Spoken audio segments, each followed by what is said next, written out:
Hello students, कैसे हैं आप सभी लोग। आप सभी का स्वागत है ज्ञानस्थली क्लासेस में। मैं हूं श्वेता। यूजीसी नेट 2022 के लिए आज हम एजुकेशन सब्जेक्ट का यूनिट 9 जो कि एजुकेशनल मैनेजमेंट एडमिनिस्ट्रेशन लीडरशिप है, उसका हम पहले पार्ट का आज थर्ड टॉपिक डिस्कस करेंगे, जो कि है इंस्टीट्यूशनल बिल्डिंग।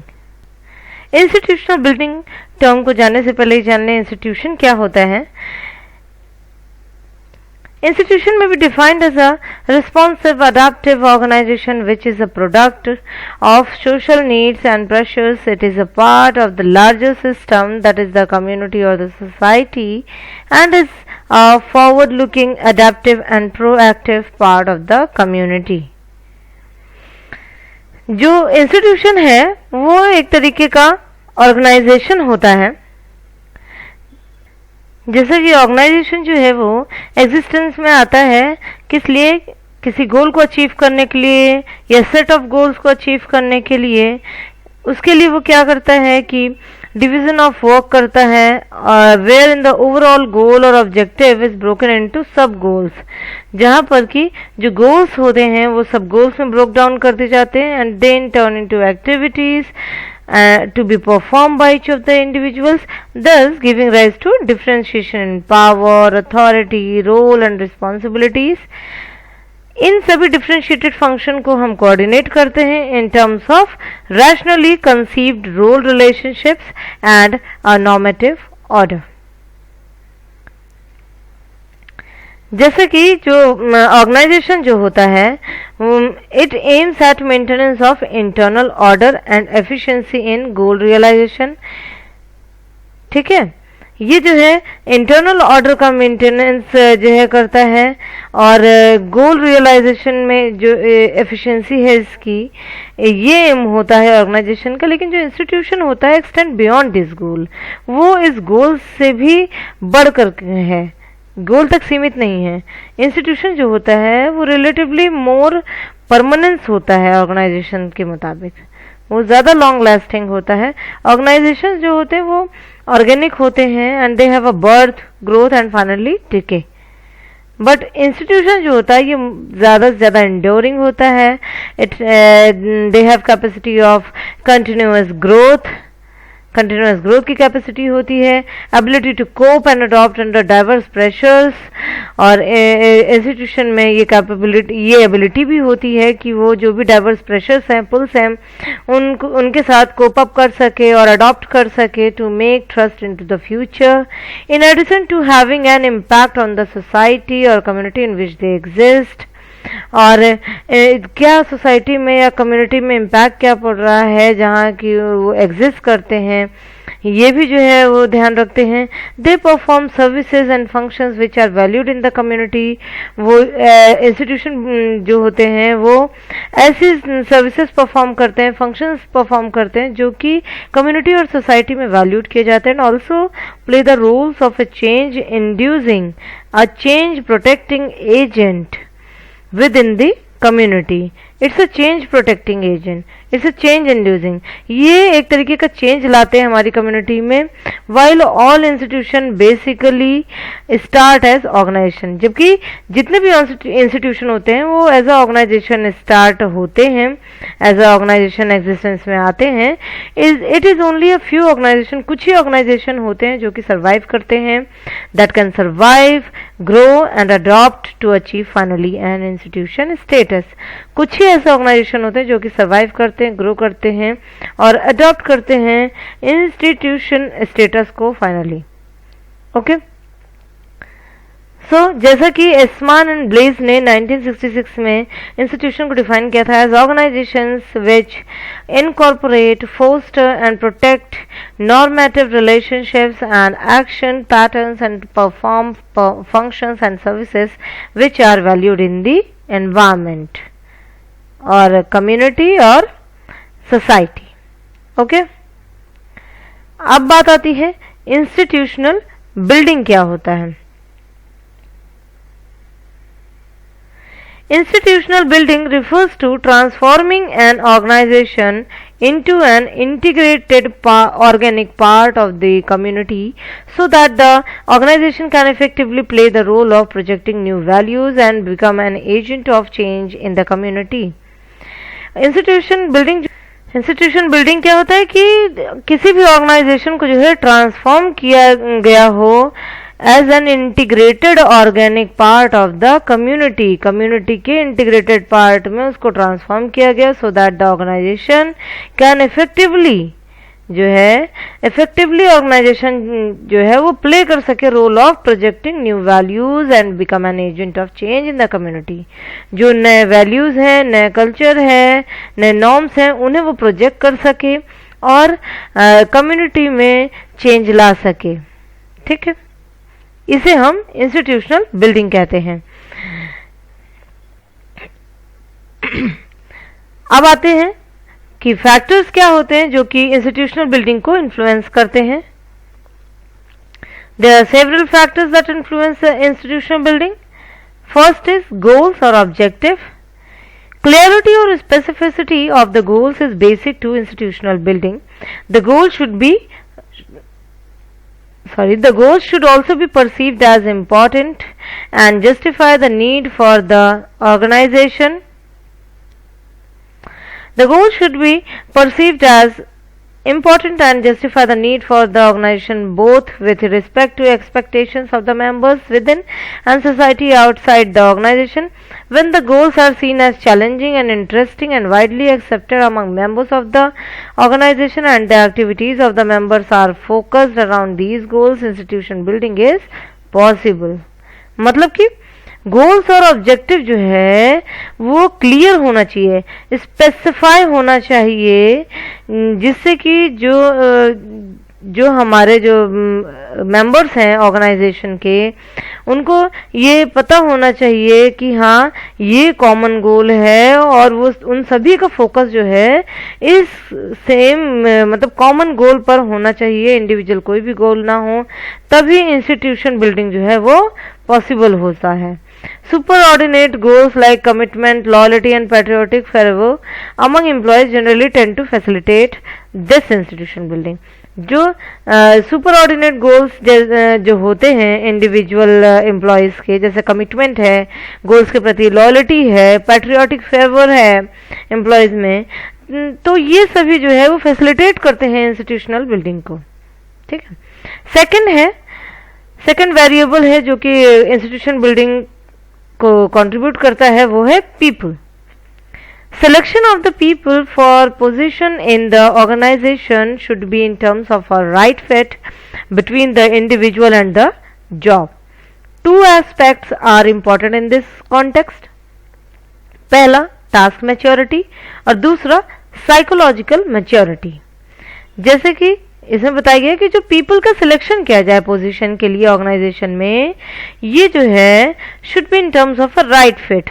राइट फिट का मतलब क्या है कि जिस जॉब के लिए हम पीपल्स का सिलेक्ट कर रहे हैं वो पीपल एकदम उस जॉब के लिए राइट फिट होना चाहिए, मतलब उसके बारे में उसको प्रॉपर नॉलेज होनी चाहिए या वो इतना स्किल्ड होना चाहिए कि उसे वो बहुत ही अच्छे से उस जॉब को कर सके। तो इसके लिए दो इम्पॉर्टेंट एस्पेक्ट हैं जो कि इस कॉन्टेक्स्ट के लिए हैं। पहला तो है कि टास्क मैच्योरिटी के बेस पे और दूसरा है कि साइकोलॉजिकल मैच्योरिटी। टास्क मैच्योरिटी कहें तो refers to the extent to which the role incumbent has the necessary job knowledge and skills required for the job। जैसे कि किसी पर्टिकुलर जॉब के लिए, किसी पर्टिकुलर पोजीशन के लिए उस पर्सन को उसकी नॉलेज होनी चाहिए, स्किल्स होनी चाहिए जो कि रिक्वायर्ड है वो उसके पास होनी चाहिए। ठीक है, तो अगर पर्टिकुलर नॉलेज और स्किल जो रिक्वायर्ड है जॉब के लिए वो अगर है तो इसे हम टास्क मैच्योरिटी कहते हैं। इसके बेस पे हम सिलेक्शन करते हैं पीपल का। दूसरा है साइकोलॉजिकल मैच्योरिटी। साइकोलॉजिकल मैच्योरिटी का मतलब क्या है? To zeal and enthusiasm to work. Zeal and enthusiasm मतलब कि उसके अंदर जो कमिटमेंट है, उसके अंदर जो निष्ठा है काम करने का, जो एक जुनून है, commitment to the job and the organisation, confidence in one's own abilities to accomplish task and responsibility for one's job, मतलब कि उसके पास थोड़ा बहुत नॉलेज है, प्रॉपरली स्किल नहीं है, बट उसके अंदर वो ज़ील है, वो इंथुसियाज्म है, वो कमिटमेंट है जॉब के प्रति, वो कॉन्फिडेंस है उसके अंदर कि वो उस टास्क को अकॉम्प्लिश कर लेगा और उस रिस्पॉन्सिबिलिटी को वो अकॉम्प्लिश कर लेगा. It is the people who finally make an institution, developing trust among one another, generating team spirit and positive interaction among the role set members, and providing sufficient autonomy which is commensurate with responsibilities on the job are essential for institution building. तो जो people होता है यही finally institution को बनाते हैं. उनके बीच में जो है ट्रस्ट होना चाहिए एक दूसरे के बीच में, जो कि जनरेट करता कहीं ना कहीं टीम स्पिरिट को और पॉजिटिव इंटरैक्शन को उनके बीच में. थर्ड वेरिएबल पे आते हैं, थर्ड फैक्टर पे आते हैं, जो कि है organisational structure and design. Organization is basically a system of input, process and output subsystem. Men, money, raw material and machinery form the input. The process aspect is concerned with the optimum utilization of these inputs to produce certain outputs. मतलब organisation जो होता है वो basically जो है वो system होता है इनपुट और आउटपुट सबसिस्टम का. ठीक है, इनपुट प्रोसेस और आउटपुट सबसिस्टम का बेसिकली वो सिस्टम होता है, बेसिकली वो ग्रुप होता है इनपुट और आउटपुट का. तो इसमें इनपुट क्या हुआ, man, money, raw material and machinery, ये इनपुट हो गया. और प्रोसेस क्या हो गया, प्रोसेस हुआ इन सभी इनपुट्स का प्रॉपर यूटिलाइजेशन, ऑप्टिमम यूटिलाइजेशन होना to produce certain output. Output क्या है, जो गुड प्रोड्यूस्ड हुआ या जो सर्विस रेंडर कर रही है institution that serve the needs and interest of the society. जो सर्विस रेंडर कर रही है वो सोसाइटी की नीड्स और इंटरेस्ट को पूरा कर रही हो, that is the output. The organization design and structure is the basic framework around with formal interaction take place within and in between the different subsystem. ठीक है, ये जो ऑर्गेनाइजेशन डिजाइन है, स्ट्रक्चर है, ये बेसिक फ्रेमवर्क है formal interaction के लिए. जैसे कि अगर मान लीजिए कि जो ऑर्गेनाइजेशनल स्ट्रक्चर है, जो डिजाइन है, वो बहुत ही ज्यादा रिजिड हो, तो वो कहीं ना कहीं इंडिविजुअल की ऑटोनॉमी को स्टिफल कर देगा, उसको दबा देगा, उनकी क्रिएटिविटी को दबा देगा and the ability of the organisation to meet changing demands. उनकी जो एबिलिटी है ऑर्गेनाइजेशन की, जो कि चेंजिंग डिमांड को पूरा कर सके, उसको भी वो कहीं ना कहीं स्टिफल कर देगा. राइट, अगर हम कहें कि अगर मान लीजिए बहुत ज़्यादा लूज स्ट्रक्चर है, तो वो उसका रिजल्ट होगा कि सब ऑप्टिमाइजेशन होगा रिसोर्सेज का, लैक ऑफ एप्रोप्रिएट डायरेक्शन होगा एंड वर्क कल्चर. ठीक है, मतलब कि रिसोर्सेज का कहीं ना कहीं जो है वो पूरी तरीके से खत्म हो जाएगा, डायरेक्शन एंड वर्क कल्चर जो है वो पूरी तरीके से एप्रोप्रिएट नहीं होगा, एकदम अस्त व्यस्त होगा. तो कहीं ना कहीं जो ऑर्गेनाइजेशन है उसका जो एनवायरनमेंट है मे सून बिकम डिफंक्ट, मृत हो जाएगा, डिके हो जाएगा. तो structure should not be static but dynamic. Static जो है नहीं होना चाहिए, बट डायनामिक तो होना चाहिए and have the necessary mechanism to foster and stabilize appropriate traditions and work culture, and also establish linkages with its customer and major client system. It should be able to provide a leadership role to similar organization. Such a structure forms the basis for institution building. मतलब कि structure जो है वो static ना हो लेकिन dynamic होना चाहिए. जैसे कि जो चेंजेस हैं, जो सोसाइटी डिमांड कर रही है चेंजेस को, जी, या जो change time to time demand कर रहा है, उसके हिसाब से एडजस्टेबल होना चाहिए. ठीक है, फोर्थ एस्पेक्ट पे आते हैं. Fourth factor is organisational culture. क्या होता है, तो ऑर्गेनाइजेशनल कल्चर भी जो है वो कहीं ना कहीं इंस्टीट्यूशन बिल्डिंग को फोस्टर करता है. Organization should strive at developing greater cooperation among the member. Organisation जो होता है should strive at developing greater cooperation. मतलब कि वो उसमें जो ऑर्गेनाइजेशन होता है वो चाहता है कि जो है जो मेंबर्स हैं उनके बीच में ज़्यादा से ज़्यादा कोऑपरेशन हो. This can be achieved by better integration of departmental functions and developing homogeneity of thinking among the members. मतलब कि कैसे होगा ऑर्गेनाइजेशनल जो कल्चर है, जब तक जो है उन एम्प्लॉयज़ में कोऑपरेशन नहीं होगा, गोल्स में कॉमनैलिटी नहीं होगी एम्प्लॉयज़ में, और जो रिकॉग्निशन और अंडरस्टैंडिंग है सिम्बायोटिक रिलेशनशिप का जो कि एग्जिस्ट है एक एम्प्लॉय और दूसरे एम्प्लॉय के बीच में, एक डिपार्टमेंट और दूसरे डिपार्टमेंट के बीच में, तो तब तक जो है पॉसिबल नहीं होगा इंस्टीट्यूशन बिल्डिंग. क्योंकि ऑर्गेनाइजेशनल कल्चर जो है उसमें ये होना चाहिए कि जो गोल डिसाइड किया गया है वो कॉमन होना चाहिए सभी एम्प्लॉय के लिए. अलग अलग गोल्स नहीं होने चाहिए कि अपने अपने गोल सब पूरे कर रहे हैं, अपना अपना फायदा सब ढूंढ रहे हैं. नहीं, सेम गोल होगा तभी वो ऑर्गेनाइजेशन से इंस्टीट्यूशनल बिल्डिंग में वो डेवलप होगा. ठीक है. फिफ्थ फैक्टर पे आते हैं, that is the last factor that contribute to institutional building is leadership at the top management level. The leadership style should be an amalgamation of the roles of a developer and an executive. Leadership style को कहें तो वो है एक combination है role of developer और role of executive का.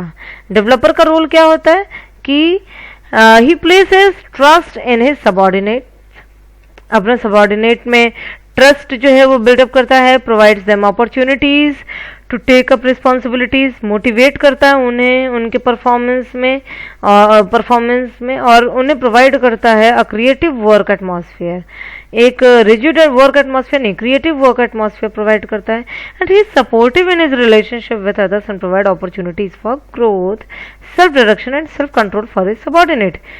कि डेवलपर का जो रोल होता है कि वो अपने सबऑर्डिनेट को में जो है ट्रस्ट बिल्डअप करता है, उन्हें अपॉर्चुनिटी प्रोवाइड करता है जिससे कि वो रिस्पॉन्सिबिलिटी को ले सके, उन्हें मोटिवेट करता है उनके परफॉर्मेंस के लिए, उन्हें प्रोवाइड करता है क्रिएटिव वर्क एटमॉस्फेयर को, और वो सपोर्ट करता है उनके रिलेशनशिप में विथ अदर्स और प्रोवाइड करता है अपॉर्चुनिटी फॉर ग्रोथ, कि ग्रोथ के लिए उन्हें जो है अपॉर्चुनिटी प्रोवाइड करता है, सेल्फ डायरेक्शन के लिए अपॉर्चुनिटी प्रोवाइड करता है कि खुद से आप अपने आप को मोटिवेट करो, खुद समझो, और self control for his subordinate.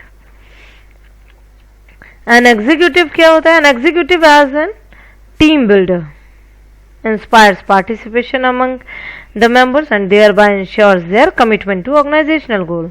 वो टीम बिल्डर होता है, वो जो है इंस्पायर करता है पार्टिसिपेशन को, मेंबर्स के बीच में पार्टिसिपेशन को इंस्पायर करता है, जिसके द्वारा he ensures their commitment to organisational goal, builds loyalty among his subordinate and also a keen sense of self-respect and resolves conflicts strategically and creatively. Leader out to devote his full attention and time for institutional building and take pride in the development of his people. He has to establish effective linkage with outside organizations and project the image of the institution as a competent entity to serve the needs of the society. Right? अब आते हैं कि process क्या है institutional building का.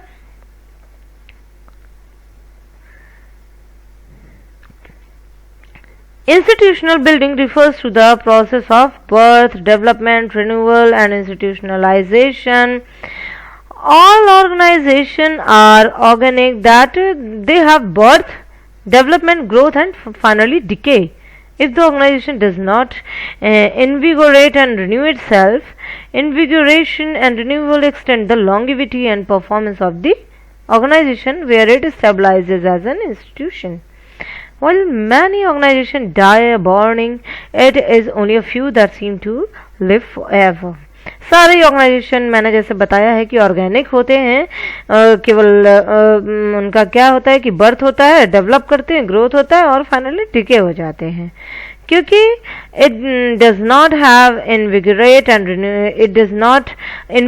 and renew itself, क्योंकि वो अपने आप को रिन्यू नहीं करते, अपने आप को इन्विगोरेट नहीं करते हैं, जो कि कहीं ना कहीं उनकी लॉन्गिविटी को बढ़ा सकता है, उनकी परफॉर्मेंस को बढ़ा सकता है, तो अगर ये चीज़ ऑर्गेनाइजेशन नहीं करते हैं तो वो फाइनली डिके हो जाते हैं। और जो ऑर्गेनाइजेशन अपने आप को इन्विगोरेट करते हैं, रिन्यू करते हैं टाइम टू टाइम, दैट जो है extend the longevity and performance of the organisation, जो कि स्टेबलाइजेस करता है उन्हें as a institution.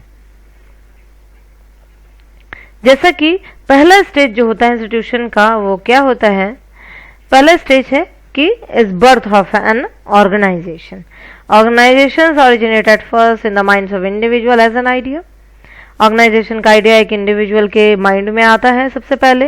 N operative model with necessary resources and support mobilisation characterises the earliest stage. ठीक है, तो पहले तो उसका बर्थ हुआ, पहले तो वो किसी इंडिविजुअल के माइंड में एज एन आइडिया आया। सेकंड स्टेज होता है कि survival and sacrifice. An organisation is born in a climate of a new idea.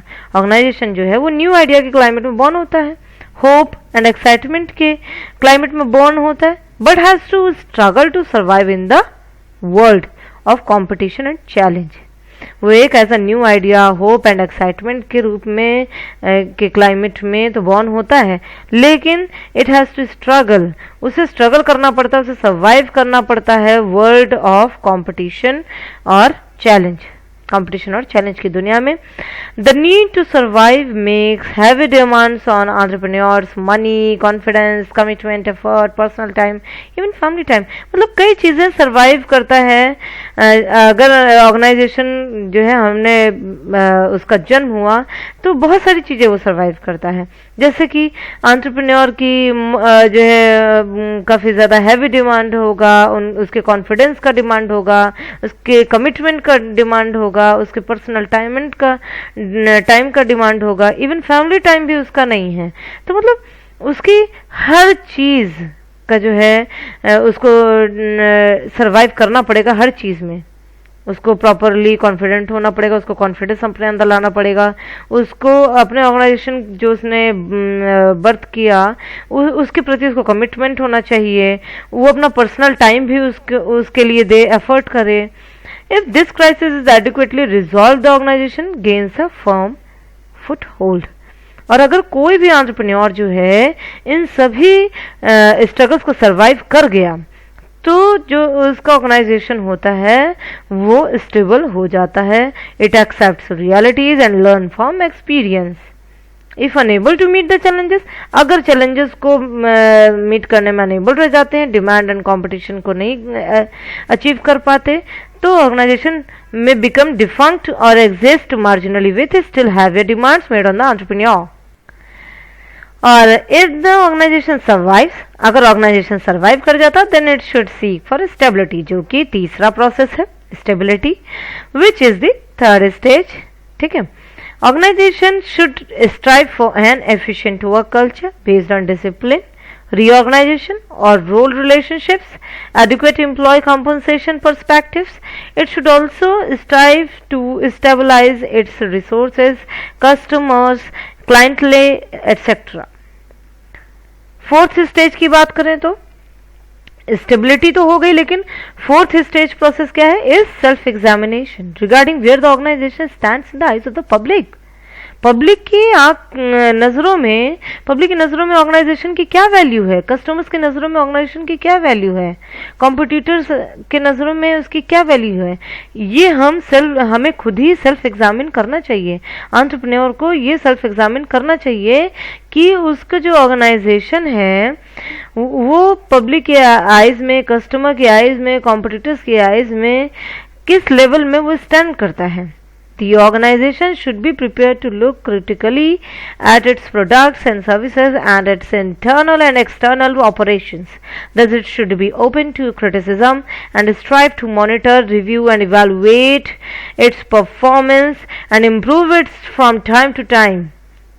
Resolving crisis at this stage successfully enhances the reputation of the organization and results in the improvement of its quality of goods and services. ठीक है। अगर जो organisation जो है वो इन सभी चीज़ों में अगर ध्यान देता है, अगर एंटरप्रेन्योर ने ध्यान दिया है, तो वो अपने प्रोडक्ट्स में अपनी जो सर्विसेज जो है प्रिपेयर कर रहे हैं उनको क्रिटिकली अगर देखें, उसके इंटरनल और एक्सटर्नल ऑपरेशंस को अगर देखें, thus it should be open to criticism and strive to monitor, तो वो कहीं ना कहीं जो है उसको मॉनिटर करेंगे, उसे इवैल्यूएट करेंगे, उसे रिव्यू करेंगे, और जो भी अगर बाय मिस्टेक कुछ भी प्रॉब्लम है तो उस परफॉर्मेंस को जो है करेक्टिव एक्शन लेंगे उसमें, और जो परफॉर्मेंस अच्छी चल रही है उसे इम्प्रूव करेंगे। ठीक है। तो कहीं ना कहीं अगर सेल्फ एग्जामिन कर रहा है एंटरप्रेन्योर, तो वो अपने ऑर्गेनाइजेशन को और ऑर्गेनाइजेशन के रिजल्ट को जो है क्वालिटी ऑफ गुड्स और सर्विसेज के द्वारा इम्प्रूव कर रहा है। ठीक है। नेक्स्ट प्रोसेस क्या है? Potentialities and uniqueness. Such a goal cannot be realized until the organization is willing to bring the necessary changes that involve certain amount of risk. Successfully overcoming a crisis provides opportunities for growth and development to its personnel. Unsuccessful resolution leads to specialization in narrow field conservatism and resistance that inhibits further development. The organization may not be able to realize its uniqueness. इसमें बताया गया कि जो ये process है कि जब हमने सेल्फ एग्जामिन कर लिया तो हमें जो है पोटेंशियलिटी को एक्चुअलाइज करना चाहिए, यूनिकनेस को अचीव करना चाहिए। यूनिकनेस मतलब कि हम जो है जो अदर ऑर्गेनाइजेशन हैं उनमें हम कैसे जो है अपने ऑर्गेनाइजेशन को यूनिक बनाएं, ये एंटरप्रेन्योर को सोचना चाहिए कि वो कैसे अपने ऑर्गेनाइजेशन को यूनिक बनाए, कैसे उसकी पोटेंशियलिटी को जो है वो एक्चुअलाइज करे। ठीक है। कैसे जो है वो कम्युनिटी में कैसे वो स्टैंड करे, अपनी एक अलग इमेज को वो प्रेजेंट करे। सिक्स्थ इशू आता है कि रिस्पॉन्सिबिलिटी टू सोसाइटी क्या है। Sixth issue of concern involves the organization's responsibility to society, a desire to gain society's respect and appreciation and to improve the quality of life of its own employees. अब society के प्रति responsibility आती है, ये last process है जिसमें कि सबसे पहले तो उसे अपने एम्प्लॉयज की क्वालिटी ऑफ लाइफ को इम्प्रूव करना चाहिए, जिससे कि जो है the crisis generated by efforts to be respected and appreciated depends upon the felt needs for such an endeavor, organization's financial status, investment opportunities elsewhere and the present self image. कहीं ना कहीं वो अपनी सेल्फ इमेज को present करता है क्योंकि वो अपने एम्प्लॉयज़ की क्वालिटी ऑफ लाइफ को जो है इम्प्रूव कर रहा है, और इससे क्या होगा, जो एम्प्लॉयज़ हैं उसका जो इमेज है वो कहीं ना कहीं अदर ऑर्गेनाइजेशंस के उसमें भी जाएगा। तो सोसाइटी के भी प्रति हमारी रिस्पॉन्सिबिलिटी कि हमें कुछ चेंज लाना चाहिए, और वो चेंज हम कहाँ से लाएंगे? हम पहले अपने एम्प्लॉयज़ से ही स्टार्ट करें, उनकी क्वालिटी ऑफ लाइफ को बेटर करें, जिससे कि आगे हम और भी क्वालिटी ऑफ लाइफ को हम डेवलप कर पाएंगे। कैसे? क्योंकि जो लोगों का जो ट्रस्ट है, जो सोसाइटी का ट्रस्ट है, जो कमिटी का हमारे प्रति जो ट्रस्ट होगा वो और बढ़ेगा। ठीक। अब बात आती है कि इंस्टीट्यूशनल बिल्डिंग के डायमेंशंस क्या हैं। इंस्टीट्यूशन के दो डायमेंशंस हैं, एक है सेल्फ रिन्यूअल और दूसरा है innovation. Self renewal refers to concentrated and continuing effort on the part of the organization to relate its technology, structure and people to problem confronting it from political, economic and social changes. मतलब जो entrepreneur है उसे time to time self renewal करते रहना चाहिए, अपनी technology में भी उसको चेंजेस लाने चाहिए, अपने स्ट्रक्चर्स में भी कुछ डायनेमिक चेंजेस लाने चाहिए, और पीपल को भी उसे प्रॉब्लम से मतलब कन्फ्रंटिंग करने की जो है एबिलिटी प्रमोट करना चाहिए कि जिससे कि वो पॉलिटिकल, इकोनॉमिक और सोशल चेंजेस को कन्फ्रंट कर सके। The act of self examination from time to time forms the basis of organisational renewal. अगर जो हम सेल्फ एग्जामिनेशन कर रहे हैं अपना टाइम टू टाइम, तो उससे क्या होगा कि हमारा जो ऑर्गेनाइजेशन है उसका भी रिन्यूअल होगा, उसमें भी चेंजेस आएगा, उसके स्ट्रक्चर में चेंजेस आएगा, उसके कल्चर में चेंजेस आएगा, उसकी इमेज में चेंजेस आएगी सोसाइटी और कम्युनिटी में। इनोवेशन क्या है? Innovation may be defined as a new idea or practice or approach that helps the system or the individual to deal effectively with a problem or change. Innovation is possible if the organization has a conducive environment for it to occur, such as openness, flexibility, decentralization, etc. मतलब innovation भी जो है एक major dimension है that is play an important role in the establishment of the organization. Okay, so innovation क्या है कि हम अपने एम्प्लॉयज़ को जो है ऐसा कंड्यूसिव एनवायरनमेंट प्रोवाइड करें जिससे कि वो क्रिएटिव आइडियाज़, इनोवेटिव आइडियाज़ को जो है वो सजेस्ट कर सकें और उसे अपने वर्क में जो है वो यूज़ कर सकें।